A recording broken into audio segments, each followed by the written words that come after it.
अस्सलाम वालेकुम, welcome to Mehboob TV Oman news. उम्मीद करता हूँ कि आप तमाम दोस्त खैरियत से होंगे। बहुत से दोस्तों ने ये सवाल पूछा था कि महबूब भाई, ओमान में अकोमोडेशन का खर्चा कितना है, ओमान में मेस का खर्चा कितना है और दीगर जो अखराजात हैं वो कितने हैं, कैसे मैनेज कर सकते हैं।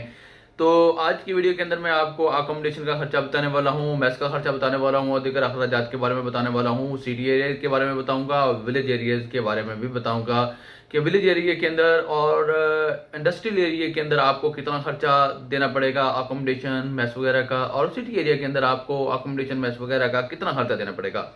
अगर आप अभी आए हैं, नए आए हैं मेरे यूट्यूब चैनल महबूब टीवी के ऊपर, तो आपसे गुजारिश करेंगे नीचे सब्सक्राइब वाला बटन है उसको प्रेस करके साथ वाले बेल के आइकन को भी प्रेस कर लें ताकि हमारी हर आने वाली नई वीडियो का नोटिफिकेशन जो है आपको मिलता रहे और आप रहें हर लम्हा ओमान न्यूज़ से बाखबर।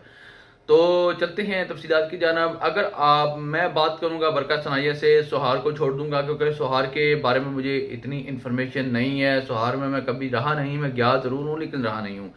तो मैं बरका से लेके मस्कत तक के एरिया तक के आपको बताऊंगा। सबसे पहले अगर आप बिजनेसमैन हैं, अगर आप कोई अच्छा काम करते हैं तो फिर आप अल खवैर को देख सकते हैं।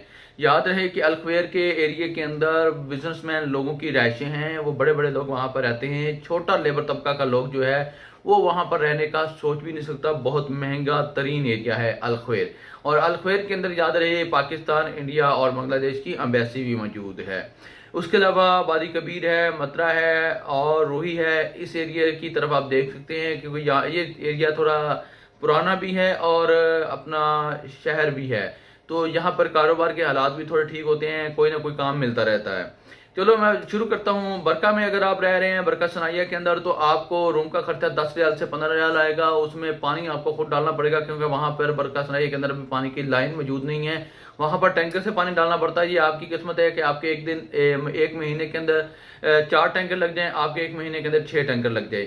2 रियाल 500 का एक टैंकर पानी का डलता है। इससे अलावा अगर आप सिटी एरिया के अंदर आ जाए बरका में, तो आपका 15 से 20 रियाल खर्चा आएगा क्योंकि वो सनाइया एरिया था, इंडस्ट्रियल एरिया था, ये सिटी एरिया है।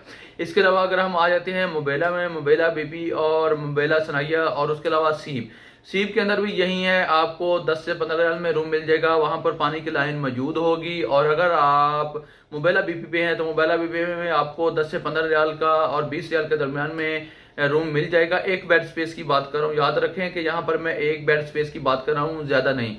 तो 15 से 20 रियाल में रूम मिल जाएगा। वहां पर भी पानी बिजली की सूरत मौजूद होगी। अगर आप मुबेला सनाइया में मौजूद है तो फिर भी आपको 20 से 25 रियाल में वहां पर भी रिहाइश मिल जाएगी और इससे नीचे भी मिल सकती है। अब चलते हैं मस्कत के एरिया के अंदर। मस्कत के एरिया की बात करें तो मैं वादी कबीर रूही में रहा नहीं हूँ लेकिन मुझे तजुर्बा है कि वहां पर कितनी होगी। आप बिल्कुल इसके साथ गला के साथ कंपेयर कर लीजिए क्योंकि मैं गला में रहा हूँ। अगर आप गला में हैं, अगर आप मस्जिद सुल्तान कबूस के साथ साथ रह रहे हैं, तो आपको 20 रियाल से 30 रियाल तक का खर्चा आएगा रूम का, अकोमोडेशन का, जिसमें पानी बिजली सब कुछ मौजूद होगा। वाईफाई होगा या नहीं होगा ये आपके और रूम वाले के ऊपर डिपेंड करता है कि वो आपको वाईफाई प्रोवाइड करता है नहीं करता। अगर आप गला सनाइया के अंदर मौजूद हैं, गला सनाइया में रहना चाहते हैं, तो आपको 15 रियाल से लेकर 25 रियाल तक का आएगा खर्चा। अब बात करते हैं मेस की। मेस में अगर आप अपना खाना बनाते हैं तो सबसे अच्छा और बेस्ट क्वालिटी का खाना आप खाएंगे, आपकी सेहत भी बची रहेगी, आपको किसी किस्म की कोई परेशानी भी नहीं होगी, आपको डॉक्टर के पास जाकर पैसा खर्च करने की जरूरत भी नहीं रहेगी। अगर आप होटल के ऊपर खाना लगवाना चाहते हैं तो सब एरियाज में सोहार से लेकर सलाला तक का एक ही रेट है सबका, तकरीबन 30 रियाल से 35 रियाल तक 3 टाइम में वो आपको खाना प्रोवाइड करेंगे, लेकिन क्वालिटी अच्छी नहीं होगी।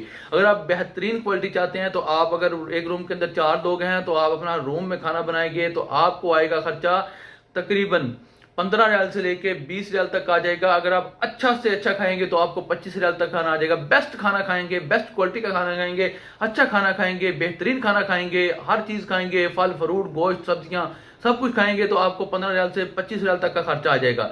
यानी कि अब होटल से आपको 10 से 5 रियाल का भी फायदा मिल रहा है और आपको एक अच्छी क्वालिटी और बेस्ट क्वालिटी भी खाने में मिल रही है।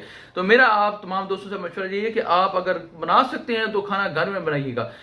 यहाँ पर जो अच्छे क्वालिटी वाले होटल हैं, क्वालिटी वाले होटलों की अगर मैं बात करूं तो वो होटल हैं वो थोड़े महंगे हैं, वो 40 से 45 रियाल के अंदर मैस लगाते हैं, बल्कि वो मैस लगाते ही नहीं है।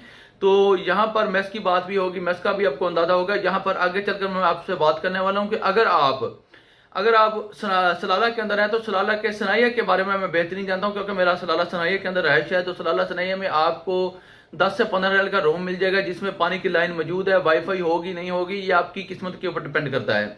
और अगर आप मेस का खाना यहाँ पर भी लगवाना चाहते हैं तो आपको 30 से 35 हज़ार का खर्चा आएगा। लेकिन मेरा आपसे मशवरा ये है कि आप खाना अपना बनाएं ताकि आपकी सेहत भी बची रहे और आप रहें भी तंदुरुस्त और आप डॉक्टरों के चक्करों से भी बचे रहें। तो आने वाली वीडियो तक दीजिए इजाजत। उम्मीद करता हूं कि मेरी छोटी सी इन्फॉर्मेशन की वीडियो आप लोगों को पसंद आई होगी। अगर पसंद आई है तो इस वीडियो को लाइक कर दें, सोशल मीडिया के ऊपर शेयर कर दें। आने वाली वीडियो तक मुझे दीजिए इजाजत, दुआओं में रखें मुझे याद। अल्लाह हाफिज।